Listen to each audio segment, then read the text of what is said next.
Welcome to 5 Dangerous Things You Should Let Your Children Do. I don't have children, I borrow my friends' children, so take all this advice with a grain of salt. I'm Gevera Tulleyho. I'm a contract computer scientist by trade, but I'm the founder of something called the Tinkering School. It's a summer program which aims to help kids learn how to build the things that they think of. So we build a lot of things, and I do put power tools into the hands of second graders. So if you're thinking about sending your kid to tinkering school, they do come back bruised, scraped, and bloody. So, you know, we live in a world that's subjected to ever more stringent child safety regulations. There doesn't seem to be any limit on how crazy child safety regulations can get. We put suffocation warnings on every piece of plastic film manufactured in the United States or for sale with an item in the United States. We put warnings on coffee cups to tell us that the contents may be hot. And we seem to think that any item sharper than a golf ball is too sharp for children under the age of 10.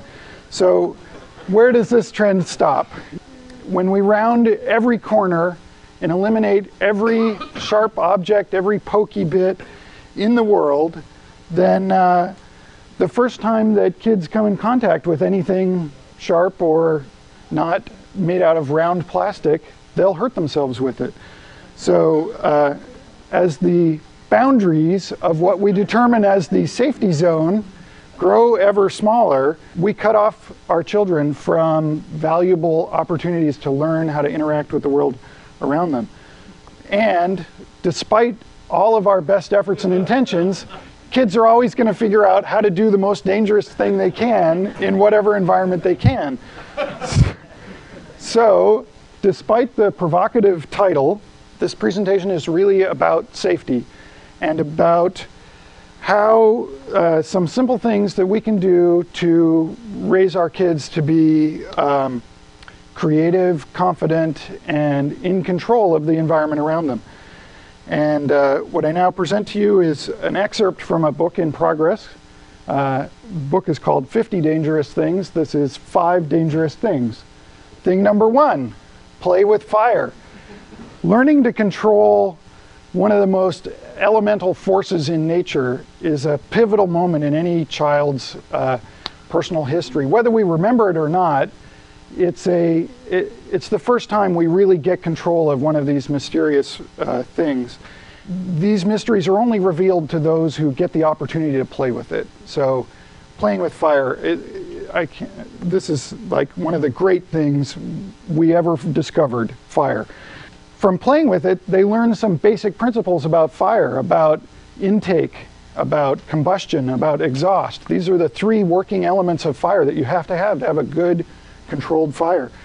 And you can think of the open pit fire as a laboratory. You don't know what they're going to learn from playing with it. You know, let them fool around with it on their own terms, and trust me, they're going to learn things that you can't get out of playing with Dora the Explorer toys. Number 2, own a pocket knife. Pocket knives are kind of drifting out of our cultural consciousness, which I think is a terrible thing. Your first pocket knife is like the first universal tool that you're given. You know, it's a spatula, it's a pry bar, it's a screwdriver, and it's a blade, yeah. And it's a powerful and empowering tool. And in a lot of cultures, they give knives, like as soon as they're toddlers, they have knives. These are Inuit children cutting whale blubber.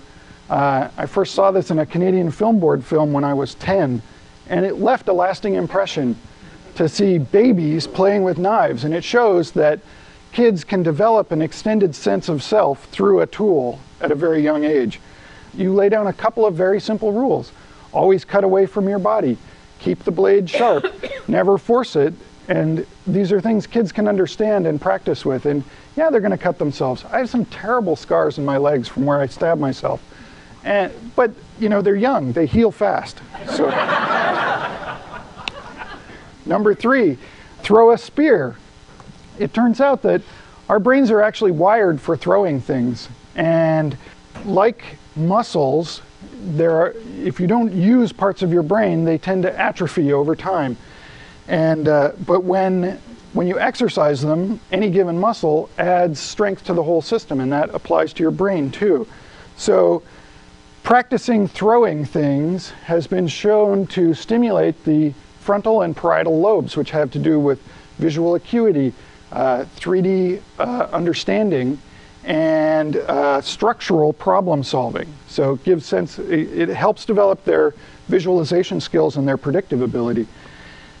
And throwing is a combination of analytical and physical skills, so it's very good for like kind of whole body training. These kinds of target-based practice also helps kids develop attention and concentration skills. So those are great. Number 5, deconstruct appliances. There is a world of interesting things inside your dishwasher. Next time you're about to throw out an appliance, don't throw it out, take it apart with your kid, or send them to my school and we'll take it apart with them. Even if you don't know what the parts are, puzzling out what they might be for is a really good practice for the kids to get sort of this sense that they can take things apart, and no matter how complex they are, they can understand parts of them. And that means that eventually they can understand all of them. It's a sense of knowability, that something is knowable. So these black boxes that we live with and take for granted are actually complex things made by other people, and you can understand them. Number 5, two-parter. Break the Digital Millennium Copyright Act. There are laws beyond safety regulations that attempt to limit how we can interact with the things that we own. In this case, digital media. It's a very simple exercise. Buy a song on iTunes, write it to a CD, then rip the CD to an MP3 and play it on your very same computer. You've just broken a law. Technically, the RIAA could come and persecute you. It's an important lesson for kids to understand that some of these laws get broken by accident, and that laws have to be interpreted. And that's something we often talk about with the kids when we're fooling around with things and breaking them open and taking them apart and using them for other things. And also when we go out and drive a car. Driving a car is a really empowering act for a young child. So this is the alternate.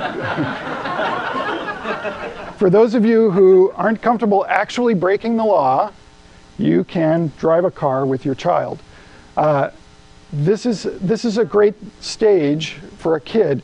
This happens about the same time that they get latched onto things like dinosaurs, these big things in the outside world that they're trying to get a grip on. A car is a similar object, and they can get in a car and drive it, and that's a really gives them a handle on the world in a way that it wouldn't that they don't often have access to. So, and it's perfectly legal. Find a big empty lot, make sure there's nothing in it, and it's on private property, and let them drive your car. It's very safe, actually, and it's fun for the whole family. So let's see, I think that's it. That's number 5.5. Okay.